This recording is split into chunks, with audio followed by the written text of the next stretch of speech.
चिड़िया नाल जे बाज लड़ावा, गिदड़ा नू मैं शेर बनावा, सवा लख नल एक लड़ावा, ता गोबिंद सिंह नाम कहावा।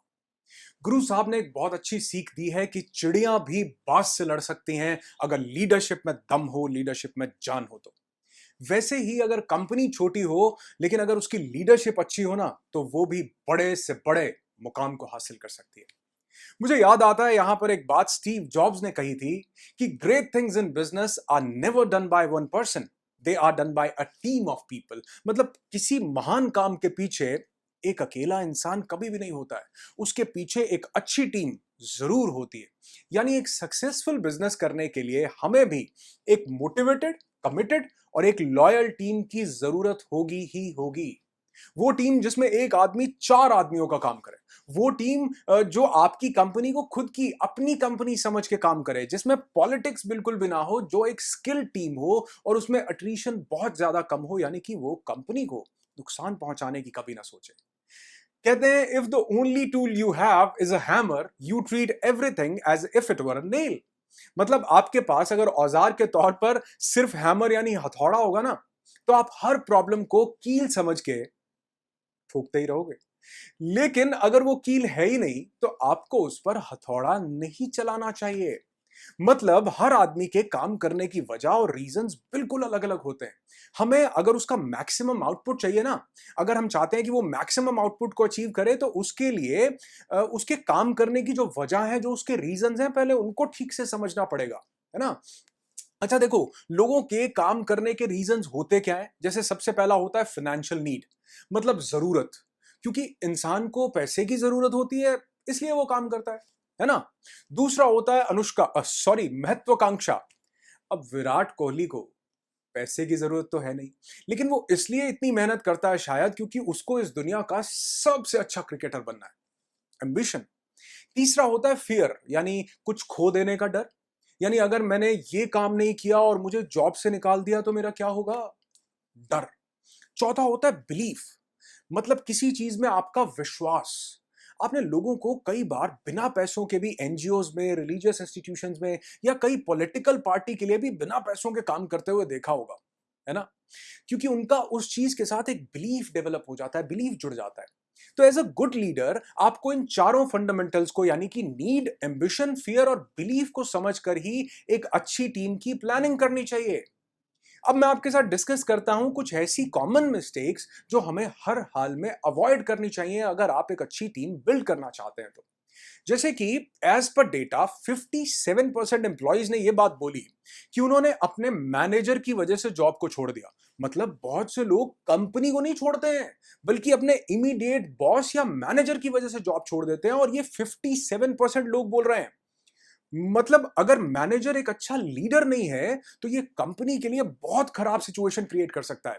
तो एज अ कंपनी ऑनर आपको अपने एम्प्लॉयज के लिए अप्रोचेबल होना चाहिए। हर एम्प्लॉय आपसे अपनी प्रॉब्लम इजीली डिस्कस कर सके, और ध्यान रखना है कि उसका जो सीनियर है वो कहीं उसके साथ कुछ ऐसा गलत तो नहीं कर रहा जो उसे नहीं करना चाहिए और आपको इस बारे में पता ही ना हो। इसलिए ही सबसे जो बड़ी बड़ी कंपनीज होती है वो स्किप लेवल मीटिंग्स और एग्जिट इंटरव्यूज ऑर्गेनाइज करती हैं। एक और चीज देखो, अगर आपके एम्प्लॉयज खुश नहीं है ना, तो कहते हैं आपके कस्टमर्स कभी भी खुश नहीं हो सकते हैं। फेवरेटिज्म या पॉलिटिक्स से एम्प्लॉयज कभी खुश नहीं होते। लोगों को गलती होती है कि फेवरेटिज्म से एम्प्लॉय खुश हो नहीं। इसको अवॉइड करने के लिए पॉलिसीज और सिस्टम आपको बिल्कुल ट्रांसपेरेंट रखना चाहिए, और इसको ओपन ग्लास पॉलिसी भी कहते हैं। मतलब प्रमोशन और इंक्रीमेंट की जो पॉलिसीज होती है ना, वो बिल्कुल ट्रांसपेरेंट और क्लियर होनी चाहिए। अगर आपकी कंपनी छोटी है तो भी आपको ऑर्गेनाइजेशनल चार्ट बना करके लगाना चाहिए, क्योंकि कंपनी आज छोटी है, कल तो बड़ी होगी। और एम्प्लॉयज को उसका प्रमोशनल मैट्रिक्स आपको कंप्लीटली दिखाना चाहिए। इससे जो सिस्टम है ना, वो बिल्कुल ट्रांसपेरेंट रहेगा, और उस एम्प्लॉय का एक बिलीफ डेवलप होगा कंपनी में। रिचर्ड ब्रांसन ने एक बहुत अच्छी बात बोली थी कि train people well enough so anybody can pay them double salary, and treat them well enough so they don't want to leave. मतलब अपने लोगों को आप ऐसा ट्रेन करो कि आपका कॉम्पिटिटर उन्हें डबल सैलरी देकर के हायर करना चाहे, हायर करने के लिए तैयार हो जाए, और उनके साथ व्यवहार ऐसा करना चाहिए कि उनको ट्रिपल सैलरी भी मिले, तो भी वो आपको छोड़ करके कहीं ना जाएं। मतलब अपनी टीम की रेगुलर केयरिंग एंड ट्रेनिंग एक बहुत इंपॉर्टेंट एस्पेक्ट होता है। इसे कभी भी ओवरलुक नहीं करना चाहिए और इस पर बहुत ज्यादा ध्यान देना चाहिए। एक चीज और शेयर करता हूं आपके साथ। कहते हैं anything which is appreciated is repeated. मतलब आप जिस चीज के बारे में तारीफ करते हो ना, वो चीज लोग बढ़ानी शुरू कर देते हैं। इसलिए आपको कोशिश करनी चाहिए कि जब भी कोई अच्छा काम करे तो दूसरों के सामने, पूरी टीम के सामने उसकी तारीफ जरूर करो। और जब भी किसी इंसान से कोई गलती हो जाए तो उसको अकेले में इस बात के बारे में समझाओ। और एक चीज और देखो, एम्प्लॉयज को सिर्फ ऑर्डर देने से क्या होता है, उसे कंपनी को लेकर के ना सेंस ऑफ बिलोंगिंगनेस कभी भी डेवलप नहीं होती है। बल्कि आपको उसको ऑर्डर देने की जगह उसको इन्वॉल्व करना चाहिए, उससे सजेशंस आपको लेने चाहिए, उनको इनिशिएटिव लेने के लिए आपको एनकरेज करना चाहिए।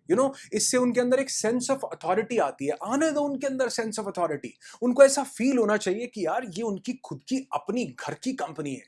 तो उनको इनिशिएटिव लेने दो, थोड़ा सा उनको भी डिसीजंस लेने दो। एक और चीज देखो, they don't care how much you know, but they know how much you care. मतलब आपको कितना आता है इससे उन्हें फर्क नहीं पड़ता है, लेकिन आप उनके बारे में कितना सोचते हो ये उनको जरूर समझ में आता है। मतलब ऑफिस कल्चर में ये सब चीजें जरूर होनी चाहिए। जैसे कि अगर कोई इंसान अच्छा काम करता है तो अच्छा काम करने पे उन्हें ट्रॉफीज या सर्टिफिकेशन जरूर मिलनी चाहिए। केयर, ऑनर के साथ मंथ में एटलीस्ट एक बार कॉफी या लंच पे जरूर लेकर के जाना चाहिए। और जो लोग बेस्ट परफॉर्म करते हैं उनकी फोटोज और वीडियोस बना करके कंपनी के सोशल मीडिया प्लेटफॉर्म्स पर शेयर करनी चाहिए। रिकॉग्निशन मिलता है। अच्छे आइडियाज जो होते हैं ना, उनको रिकॉग्निशन आप जब देते हो तो वो इनिशिएटिव और ज्यादा लेगा। और जब इनिशिएटिव लेगा, आप उसके इनिशिएटिव की तारीफ करोगे और उसको साथ में थोड़ा सा रिवॉर्ड भी दोगे, बहुत पॉजिटिविटी क्रिएट करेगा ये। अच्छा, मैं चाहता हूं कि मैं इस वीडियो का एक दूसरा पार्ट भी आपके लिए बनाऊं, जिसमें मैं आपके साथ डिस्कस करूं कि कई लोगों को ये डर होता है कि अगर किसी को ज्यादा ट्रेन कर दिया और वो आप ही का कॉम्पिटिटर बन गया तो क्या होगा। और कई लोगों को लगता है कि अगर एम्प्लॉयज पर छोड़ दिया तो कहीं प्रॉफिटेबिलिटी बिल्कुल ही खत्म ना हो जाए, या फिर कंपनी इतनी छोटी है कि मैं तो एम्प्लॉयज अफोर्ड ही नहीं कर सकता हूं, या ज्यादा प्यार अगर किसी को दे दिया तो वो सिर पे चढ़ के बैठ जाता है और काम ही नहीं करता है। तो अगर आप चाहते हो तो सिर्फ चाहो मत, बल्कि कमेंट करके मुझे बताओ कि क्या ये वीडियो भी मैं आपके लिए बनाऊं। और अगर आपको ये वीडियो अच्छा लगा हो तो इसे लाइक करके जरूर बताइएगा और कमेंट करके मुझे बताइए कि क्या आपको बिजनेस में किस चीज में प्रॉब्लम आ रही है, ताकि मैं कोशिश करूं कि आपकी उन सभी प्रॉब्लम्स के लिए मैं डेडिकेटेड वीडियोस आपके लिए लेकर के आऊं। देखो, जो स्टडी एंड लर्न है ना, वो आपको सिर्फ बिजनेस की नॉलेज ही प्रोवाइड नहीं करता है, बल्कि आपको बिजनेस की अपॉर्चुनिटीज भी प्रोवाइड करता है। तो उसको जानने के लिए डिस्क्रिप्शन में दिए गए बोर्ड लाइन नंबर पे आप कॉल कर सकते हैं और उसके बारे में जान सकते हैं। मेरे साथ कनेक्ट करने के लिए आपका बहुत बहुत धन्यवाद।